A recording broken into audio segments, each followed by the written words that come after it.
সরকার গঠনের পর প্রথমবার কক্সবাজারের প্রধানমন্ত্রী উদ্বোধন করলেন খাল পুনর্খনন কর্মসূচি।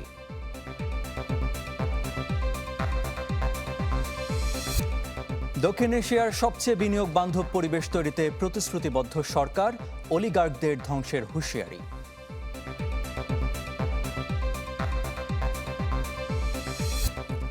চাঁপাইনবাবগঞ্জে নদীপথে 15 জনকে পুশিন চেষ্টা, কুষ্টিয়ায় শূন্যরেখায় আটকে থাকাদের বিষয়ে আজ পতাকা বৈঠক। নতুন সরকারের প্রথম বাজেটে বরাদ্দ বেড়েছে শিক্ষা খাতে, প্রকৃত মানোন্নয়ন নিশ্চিতই চ্যালেঞ্জ।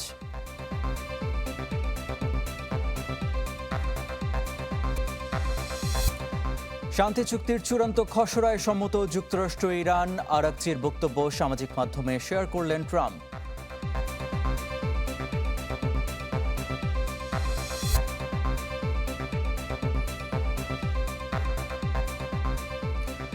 আমন্ত্রণ চ্যানেল 24-এর সকাল 11টার খবরে শুনছিলেন সিলন ফ্যামিলি ব্ল্যান্ডের সংবাদ শিরোনাম। আপনাদের সাথে আছি আমি মঞ্জুর আরিফিন। সরকার গঠনের পর আজ প্রথমবারের মতো পর্যটন শহর কক্সবাজারে গেছেন প্রধানমন্ত্রী তারেক রহমান। এর মধ্যে পিএম খালি এলাকায় জিয়াউর রহমানের স্মৃতি বিজড়িত পাতলি খাল পুনর্খনন উদ্বোধন করেছেন তিনি। এছাড়া সারাদিনের কর্মসূচির মধ্যে রয়েছে ডুলা হাজরায় বৃক্ষরোপণ উদ্বোধন। যাবেন জুলাই আন্দোলনে শহীদ ওয়াসিম আকরামের বাড়িতে। এছাড়া মাতামুহুরী উপজেলা ও পেকুয়া পৌরসভার ভিত্তিপ্রস্তর স্থাপন করবেন প্রধানমন্ত্রী। বিকেলে চকরিয়ায় যোগ দেবেন জনসেবায়। তার এই সফর ঘিরে জেলায় নেওয়া হয়েছে ব্যাপক প্রস্তুতি।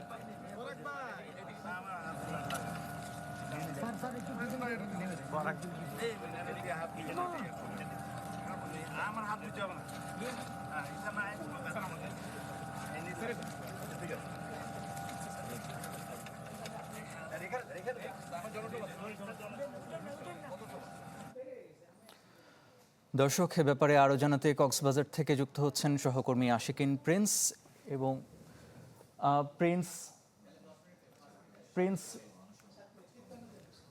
প্রিন্স আমাদের কর্মসূচি সম্পর্কে বিস্তারিত জানাবেন। আরিফিন, কিছুক্ষণ আগে প্রধানমন্ত্রী তারেক রহমান কক্সবাজারের পিএম খালি এলাকায় যে পাতলি খাল রয়েছে সেই খালের পুনঃখনন কর্মসূচির উদ্বোধন করেছেন।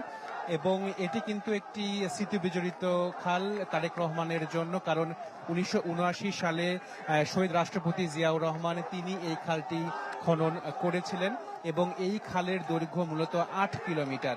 এবং পিএম খালি সহ অন্য 3টি ইউনিয়নের কৃষক যারা রয়েছেন তারা এই খালের পানি থেকে উপকৃত হচ্ছিলেন। তবে দীর্ঘদিন অযত্ন অবহেলার কারণে এই খালটি কিন্তু পরিত্যক্ত অবস্থাতে ছিল বা পানি প্রবাহ বন্ধ ছিল।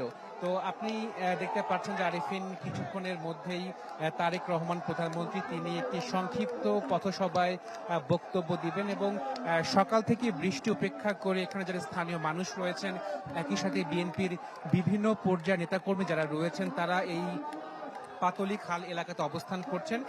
তাদের শুভেচ্ছা গ্রহণ করছেন প্রধানমন্ত্রী তারেক রহমান। এরই মধ্যে প্রধানমন্ত্রী তারেক রহমান তিনি যে জনসভা মঞ্চ রয়েছে বা পথসভা মঞ্চ রয়েছে সেখানে তিনি হাজির হয়েছেন এবং আপনারা দেখতে পাচ্ছেন যে তারেক রহমান প্রধানমন্ত্রী তিনি উপস্থিত যারা জনসাধারণ রয়েছেন তাদের শুভেচ্ছা গ্রহণ করছেন। এবং কিছুক্ষণ আগে তিনি ঠিক এই জনসভা স্থলের পাশে যে পাতলি খাল, সে পাতলি খালটি তিনি পুনঃখনন উদ্বোধন করেছেন। তার সাথে রয়েছেন পানি সম্পদ মন্ত্রী, একই সাথে স্বরাষ্ট্রমন্ত্রী খালেদা আহমেদও তিনি রয়েছেন। এবং কিছুক্ষণের মধ্যেই তারেক রহমানের তিনি এই সংক্ষিপ্ত পথসভায় বক্তব্য রাখবেন। আরিফিন, আপনাকে জানিয়ে রাখি যে এইখানে সংক্ষিপ্ত পথসভা শেষে প্রধানমন্ত্রী সরাসরি চলে যাবেন ডুলা হাজরা এলাকাতে, যেখানে তিনি ডুলা হাজরা সাফারি পার্ক পরিদর্শন করবেন। পরবর্তীতে মালুমঘাটে তিনি বৃক্ষরোপণ কর্মসূচির উদ্বোধন করবেন। আরিফিন, আপনাকে জানিয়ে রাখি যে বিএনপির অন্যতম নির্বাচন ইশতেহার ছিল 5 বছরে 25 কোটি বৃক্ষরোপণ করা। সেই বৃক্ষরোপণ কর্মসূচির আজকে উদ্বোধন করবেন এবং মালুমঘাট এলাকাতে তিনি বৃক্ষরোপণের মাধ্যমে সেই প্রতীক্ষিত বিএনপির যে নির্বাচন ইশতেহারে সেই কর্মসূচিতে তিনি উদ্বোধন করবেন। পরবর্তীতে তিনি সরাসরি চলে যাবেন পেকুয়াতে। আরিফিন, আপনাকে আরেকটু জানিয়ে রাখি যে 2024 সালে জুলাই আন্দোলনের সময় কক্সবাজার এলাকাতে প্রথম শহীদ হয়েছিলেন ওয়াসিম আকরাম, তার কবর জিয়ারত করবেন তিনি। পরবর্তীতে তিনি পেকুয়া নবগঠিত পেকুয়া পৌরসভা যেটি রয়েছে তার ভিত্তিপ্রস্তর স্থাপন করবেন। একই সাথে তিনি মাতামুহুরী উপজেলা যেটি নবগঠিত সেই মাতামুহুরী উপজেলার কিন্তু ভিত্তিপ্রস্তর স্থাপন করবেন এবং দুপুরের মধ্যাহ্ন বিরতি এবং মধ্যাহ্ন ভোজন পরে প্রধানমন্ত্রী তারেক রহমান চকরিয়া যে বাস স্ট্যান্ড রয়েছে সেখানে তিনি রাজনৈতিক জনসভায় ভাষণ দেবেন এবং এখানে যারা উপস্থিত জনসাধারণ রয়েছে কক্সবাজারকে ঘিরে তাদের বহু দাবি রয়েছে, প্রত্যাশা রয়েছে। সেই দাবি প্রত্যাশা তারা প্রধানমন্ত্রীর কাছে পেশ করবেন। পরবর্তীতে প্রধানমন্ত্রী এখানে যে বক্তব্য দেবেন এবং জনসভায় যে বক্তব্য দেবেন সেই প্রত্যাশাগুলো কতটুকু পূরণ হয় বা কতটুকু প্রতিশ্রুতি তিনি দেন তার জন্য সবাই অধীর আগ্রহে, যারা স্থানীয় অধিবাসী যারা রয়েছেন তারা অধীর আগ্রহে অপেক্ষা করছেন। আরেফিন, আপনাকে জানিয়ে রাখি যে প্রধানমন্ত্রী হিসেবে দায়িত্ব নেবার পরে প্রথমবারের মতো কক্সবাজার সফর করছেন প্রধানমন্ত্রী তারেক রহমান। এটি তার দিনব্যাপী কর্মসূচি রয়েছে আজকে। এই কর্মসূচিতে কিছুক্ষণ আগে শুরু হয়েছে। সন্ধ্যার সময় কক্সবাজার সদরে তিনি কক্সবাজার যারা সুধী সমাবেশে বক্তব্য রাখবেন, যেখানে বিশিষ্ট ব্যক্তিবর্গ কক্সবাজার যারা রয়েছেন তারা সেই সুধী সমাবেশে অংশ নেবেন এবং এর আগে তিনি যে মেরিন ড্রাইভ রয়েছে মেরিন ড্রাইভ এলাকাতে যাবেন, সেখানে পরবর্তীতে তিনি বঙ্গোপসাগর যেটি রয়েছে সেই সমুদ্র দর্শন তিনি করবেন। তো মূলত হচ্ছে আজকে প্রধানমন্ত্রী তারেক রহমানের দিনব্যাপী কর্মসূচির এই যে তালিকা। কিছুক্ষণের মধ্যেই এই পথসভা, যেটি সংক্ষিপ্ত পথসভায় বক্তব্য রাখবেন তারেক রহমান, সেই সভার আনুষ্ঠানিকতা শুরু হয়েছে পবিত্র কোরআন তেলাওয়াতের মধ্য দিয়ে এবং প্রধানমন্ত্রী তারেক রহমান এখানে বক্তব্য রাখবেন, সংক্ষিপ্ত বক্তব্য রাখবেন। আপনাকে জানাই যে ভোর থেকেই কক্সবাজারে কখনো ভারী কখনো হালকা বৃষ্টিপাত হচ্ছিল। সেই বৃষ্টি উপেক্ষা করেই কক্সবাজারের স্থানীয় মানুষ এবং বিএনপির বিভিন্ন পর্যায়ের নেতা কর্মী তারা কিন্তু এই পথসভাস্থলে অপেক্ষা করছিলেন। এখন বৃষ্টি নেই, ফলে জনসভাস্থলে লোক সমাগম কিন্তু বাড়ছে। অনেকে দূর দূরান্ত থেকেও এসেছেন প্রধানমন্ত্রী তারেক রহমানকে এক নজর দেখার জন্য এবং প্রধানমন্ত্রী তারেক রহমানের বক্তব্য শোনার জন্য। তো আরিফিন, কিছুক্ষণের মধ্যে প্রধানমন্ত্রী তারেক রহমান পথসভায় সংক্ষিপ্ত বক্তব্য রাখবেন। যখন প্রধানমন্ত্রী বক্তব্য রাখা শুরু করবেন আপনার মাধ্যমে আমরা আবারও দর্শকদের প্রধানমন্ত্রীর বক্তব্য। আপনাকে ধন্যবাদ। দর্শক সহকর্মী আশিকিন প্রিন্স যুক্ত হয়েছিলেন কক্সবাজার থেকে, জানাচ্ছিলেন মাননীয় প্রধানমন্ত্রীর খাল পুনর্খনন এবং অন্যান্য কর্মসূচি সম্পর্কে। চলে যাচ্ছি পরের সংবাদে। দক্ষিণ এশিয়ার মধ্যে সবচেয়ে বিনিয়োগ বান্ধব পরিবেশ তৈরিতে বাংলাদেশ সরকার প্রতিশ্রুতিবদ্ধ। Trade, growth and economic diplomacy কনফারেন্সে কথা বলেন পররাষ্ট্রমন্ত্রী ডক্টর খলিলুর রহমান।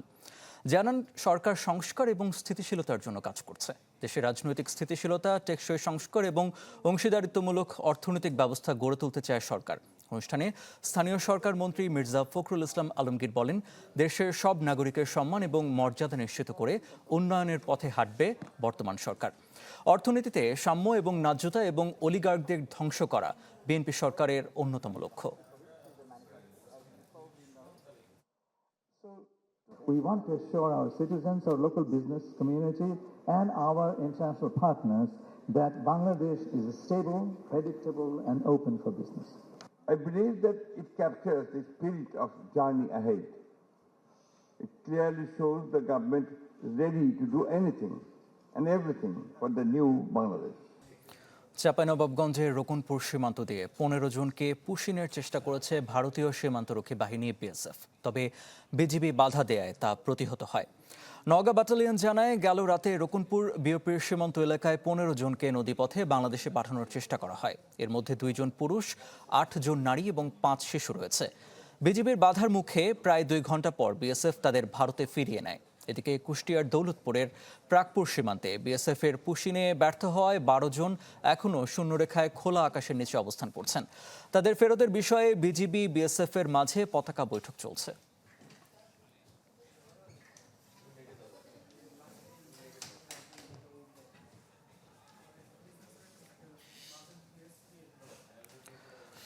দর্শক, সীমান্ত পরিস্থিতির আরও খবর জানবো। এ খবর জানাতে কুষ্টিয়া এবং কুড়িগ্রাম থেকে যুক্ত হচ্ছেন আমাদের সহকর্মীরা। প্রথমে চলে যাচ্ছি কুষ্টিয়ায়, সহকর্মী শরীফ বিশ্বাস রয়েছেন সেখানটায়। শরীফ, সীমান্ত পরিস্থিতি সম্পর্কে আমাদের জানাবেন। আরেফিন, গতকালকে আমরা জানি ভোর 5:30টার দিকে যে 12 জনকে বিএসএফ যে পুশ ইন করেছিল কুষ্টিয়া দৌলতপুর বিলগাথুয়া সীমান্তে, সেই 12 জন কিন্তু এখন পর্যন্ত শূন্য রেখায় অবস্থান করছে। অর্থাৎ আমার ঠিক পেছনে বিশেষ করে করিমপুরের শিকারপুর এলাকায় বিশেষ করে বাংলাদেশের যে শূন্য রেখা সেখান থেকে 50 গজ ভারতের অভ্যন্তরে কিন্তু তারা অবস্থান করছে, খোলা আকাশের নিচে, অর্থাৎ কাঁটা তারের বেড়ার এপাশে বাংলাদেশ অভিমুখে তারা অবস্থান করছে। কিন্তু তাদের বিষয়ে এখনো পর্যন্ত কোনো সিদ্ধান্ত হয়নি, যদিও কিছুক্ষণ আগে 9:45টার দিকে 9:45টার দিকে আমরা জানি যে বিএসএফ এবং বিজিবির যে পতাকা বৈঠক, কাঙ্ক্ষিত যে পতাকা বৈঠক, সেটি অনুষ্ঠিত হয়েছে বিলগাথুয়া অর্থাৎ 150 3S সাব পিলার সংলগ্ন এলাকায়। বৈঠকে যে সিদ্ধান্ত, আমরা এখানে একজন বিজিবির কর্মকর্তার কাছ থেকে যেটি শুনেছি যে বিএসএফ বলছে যে আদৌ তারা পুশিন করেছে এই বিষয়ে কোনো তথ্য তাদের কাছে নেই। তারা যদি প্রকৃতপক্ষে ভারতীয় নাগরিক হয়ে থাকে সেক্ষেত্রে তারা ফেরত নেবে এবং যাচাই বাছাই না করা পর্যন্ত তারা কোনো সিদ্ধান্ত নেবেন না। এখন পর্যন্ত সীমান্ত এলাকায় উৎসুক মানুষ, বিপুল উৎসুক মানুষ রয়েছেন, তাদের মধ্যে কিন্তু এই পুশিংয়ের যে আতঙ্ক, সেই আতঙ্ক কিন্তু বিরাজ করছে।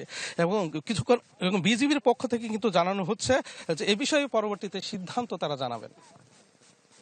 ধন্যবাদ। সহকর্মী গোলাম মাওলা সিরাজ রয়েছেন কুড়িগ্রামে, তার কাছ থেকে জানবো সেখানকার পরিস্থিতি। সিরাজ, কুড়িগ্রামের সীমান্ত পরিস্থিতি সম্পর্কে আমাদের জানাবেন।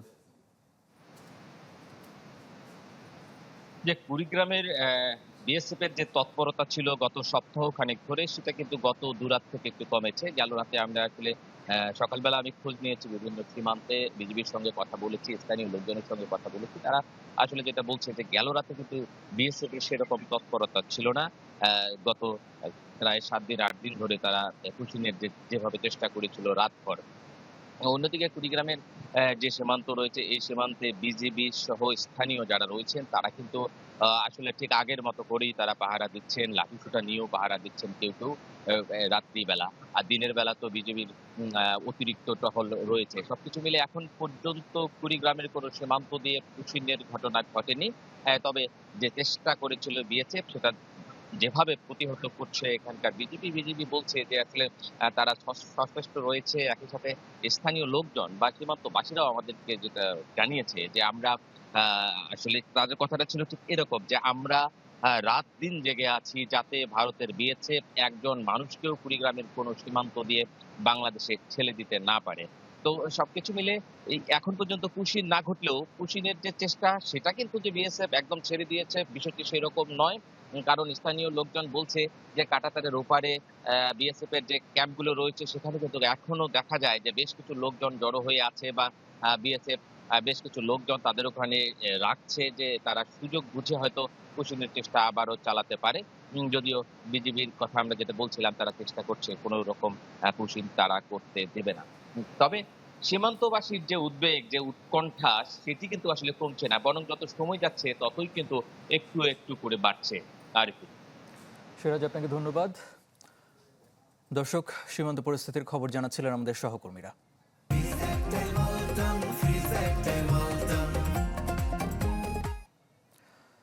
চট্টগ্রামে পুলিশের হাতে নির্যাতনের শিকার জাতীয় দলের ক্রিকেটার নাঈম হাসান। এই ঘটনায় শুরু হয়েছে নিন্দার ঝড়। প্রতিবাদ জানিয়েছে বিসিবি ও কোয়াব। নাঈমের অভিযোগ, গতকাল ঢাকায় ডিপিএল এর ম্যাচ খেলে রাতে চট্টগ্রামে পৌঁছান। সিএনজি চোখে বিমানবন্দর থেকে বাসায় যাওয়ার পথে লালখান বাজারে তাকে আটকায় টহল পুলিশ। নিজের পরিচয় এবং জাতীয় দলের কার্ড দেখান নাঈম, প্রয়োজনে সিএনজি তল্লাশিও করতে বলেন, কিন্তু অতর্কিতভাবে মারতে শুরু করেন অভিযুক্ত 3 জন। নাঈমের চিৎকারে সেখানে মানুষ জড়ো হয়। এরপর থানায় নেয়ার পর আরেক দফা দুর্ব্যবহার এবং মারধর করা হয় তাকে। ঘটনার বর্ণনা দিতে গিয়ে বারবার কান্নায় ভেঙে পড়েন টাইগার স্পিনার। সকালে এ খবর জানাজানি হতেই প্রতিবাদে ফেটে পড়তে শুরু করেছে ক্রীড়াঙ্গন। তীব্র প্রতিবাদ জানিয়েছে ক্রিকেট বোর্ড এবং ক্রিকেটারদের সংগঠন কোয়াব। ঘটনার নিরপেক্ষ তদন্ত এবং দোষীদের শাস্তি দাবি করেছে বিসিবি। লালখান বাজার ফ্লাইওভারের নিচে আমার সিএনজি দাঁড়া করেছে, উনি হলো সিএনজি ড্রাইভার। আমি বের হয়ে দাঁড়াইছি, পরে উনি আমাকে কিছু বলে নাই, ওনার গাড়ির কাগজপত্র নিছে। পরে আমি বলতেছি আপনি ব্যাগ চেক করেন, বলতেছে তুই গাড়িতে উঠ, গলা চিপে ধরে আমাকে গাড়িতে তুলে ফেলছে। তুলে দিতেছে। আমি বললাম, আপনি আমাকে গলা চিপে ধরে কেন তুলতেছেন? আমি ধাক্কা মেরে বেরিয়ে গেছি। এরপর উনি আমাকে গলা চিপে ধরে ওদের গাড়িতে ধরে রাখছে, আর ওরা ইচ্ছা মতন হ্যারাসমেন্ট করতেছিল। সবাই আমাকে আমার পরিচয় দিছে, তাও ও আমাকে মারতেছিল ওখানে। বলতেছে তুই আসামি, তুই কথা বলবি না। তারপরে আমি পরিচয় দিয়েছি, আইডি কার্ড দেখাইছি, কোনো কিছু ইয়া হয় নাই ওর। ও আমার ব্যাগ ট্যাগ নিছে, এখানে আনছে, এসে বলতেছে স্যার আনছি। বড় ব্যয়ের পরিকল্পনা, উচ্চ প্রবৃদ্ধির লক্ষ্য আর মূল্যস্ফীতি কমানোর প্রতিশ্রুতি সব মিলিয়ে উচ্চাকাঙ্ক্ষী এক বাজেট ঘোষণা করেছে সরকার। তবে সীমিত রাজস্ব আয়, ঋণ নির্ভর অর্থায়ন এবং বিনিয়োগ স্থবিরতার বাস্তবতায় এ লক্ষ্য অর্জন কতটা সম্ভব? অর্থনীতিবিদদের মতে বাজেটের সফলতা নির্ভর করবে রাজস্ব আদায়, ব্যয় ব্যবস্থাপনা এবং মূল্যস্ফীতি নিয়ন্ত্রণে সরকারের সক্ষমতার উপর। দেলোয়ার দোলনের প্রতিবেদন। বাজারে স্বস্তি চান ভোক্তা, কর্মসংস্থান চান তরুণ, আর বিনিয়োগ বান্ধব পরিবেশ চান উদ্যোক্তারা। কিন্তু উচ্চ মূল্যস্ফীতি, সীমিত রাজস্ব আয় ও বিনিয়োগ স্থবিরতার বাস্তবতায় সরকার ঘোষণা করেছে বড় আকারের বাজেট। অর্থনীতির নানা চ্যালেঞ্জের মধ্যেও ধরা হয়েছে উচ্চ প্রবৃদ্ধির লক্ষ্য। ফলে সাধারণ মানুষের প্রত্যাশা আর অর্থনৈতিক বাস্তবতার এই ব্যবধান ঘিরে তৈরি হয়েছে নতুন বাজেটের সবচেয়ে বড় প্রশ্ন। টাকা আসবে কোত্থেকে? বিদেশি সূত্র যদি না ব্যবহার করতে পারি আমরা অধিকতর হারে, তাহলে দেশীয় সূত্র থেকে বেশি টাকা নিতে হবে। ব্যাংকগুলো এখন মনে করছে যে প্রাইভেট সেক্টরকে ঋণ দেওয়ার থেকে বরং সরকারকে যদি তারা লোন দেয়, তাহলে সেখানে থেকে তারা ভালো সুদের হার পাচ্ছে এখন, প্লাস এটা সেফ। সঞ্চয়পত্র বিক্রির তুলনায় বেশি ভাঙানোর কারণে টানা 4 অর্থ বছর ধরে ঋণ নেওয়ার চেয়ে বেশি পরিশোধ করতে হচ্ছে সরকারকে। ঘাটতি মেটাতে সঞ্চয়পত্র থেকে 8.5 কোটি টাকা ঋণ নেবে সরকার। ব্যাংকের ক্ষেত্রে এই অঙ্ক 1,12,000 কোটি টাকা। বিদেশ থেকে ঋণ নেওয়া হবে 1,09,850 কোটি। অর্থ বছর জুড়ে দেশি বিদেশি ঋণের সুদ পরিশোধে ব্যয় হবে 1,27,000 কোটি টাকা। এর মধ্যে অভ্যন্তরীণ ঋণের সুদ পরিশোধে ব্যয় হবে 1,05,000 কোটি টাকা। রয়েছে বিদেশি ঋণ 22,000 কোটি টাকা পরিশোধের চাপ। কাঙ্ক্ষিত বিদেশি ঋণ না পেলে ব্যাংকের উপর ঋণ নির্ভরতা আরও বাড়বে। এতে বেসরকারি খাত ঋণ প্রবৃদ্ধির অনিশ্চয়তায় কমবে বিনিয়োগ, বাড়বে না কর্মসংস্থান। আমরা অনেকেই মনে করি যে এই লক্ষ্যমাত্রা এনবিআর অর্জন করতে পারবে না। কাজে সরকারের যে বাজেট ডিসিপ্লিন বা কতটুকু তারা বাস্তবায়ন করতে পারবে, সেটা অনেকখানি নির্ভর করে হচ্ছে সে ডোমেস্টিক সেক্টর থেকে বা এনবিআর কতখানি রাজস্ব আদায় করতে পারবে। এবং সরকার যদি ক্রমাগত ঋণ নিতে থাকে, যেমনটি প্রাইভেট সেক্টর ক্ষতিগ্রস্ত হবে প্রথমত, দ্বিতীয় ক্ষতিগ্রস্ত হবে এই অর্থনীতির প্রাণ শক্তিমূলক যেই মাঝারি এবং ক্ষুদ্র উৎপাদনশীল খাতগুলা। রেকর্ড 3 লাখ কোটি টাকার উন্নয়ন বাজেটের মধ্যে প্রায় 1,17,000 কোটি টাকা রাখা হয়েছে বিভিন্ন মন্ত্রণালয় ও বিশেষ উন্নয়ন সহায়তা খাতে থোক বরাদ্দ হিসেবে। নামহীন এ থোক বরাদ্দ পুরো অর্থ ব্যবস্থাকেই প্রশ্নের মুখে ফেলবে বলে মত অর্থনীতিবিদদের। ভালো বাজেটে সুনির্দিষ্ট যে ব্যয়, সেটার পরিকল্পনা থাকাটা ভালো। থোক বরাদ্দ অনেক সময় শৃঙ্খলা নষ্ট করে।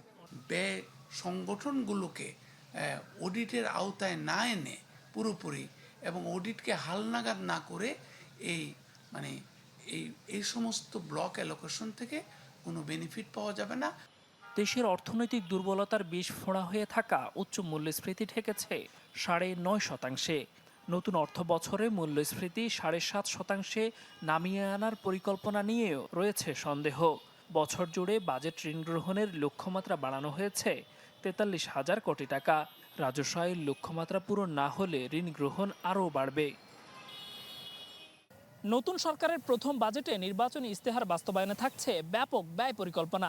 যদিও রাজস্ব আদায়ের উচ্চাভিলাষী সিদ্ধান্ত, ভর্তুকির চাপ আর মূল্যস্ফীতি নিয়ন্ত্রণের চ্যালেঞ্জ তো আছে। এমন পরিস্থিতিতে বাজেটের সাফল্য নির্ভর করছে রাজস্ব আয় আর ব্যয় ব্যবস্থাপনার কার্যকারিতার উপর। দেলোয়ার দোলন, চ্যানেল 24, ঢাকা।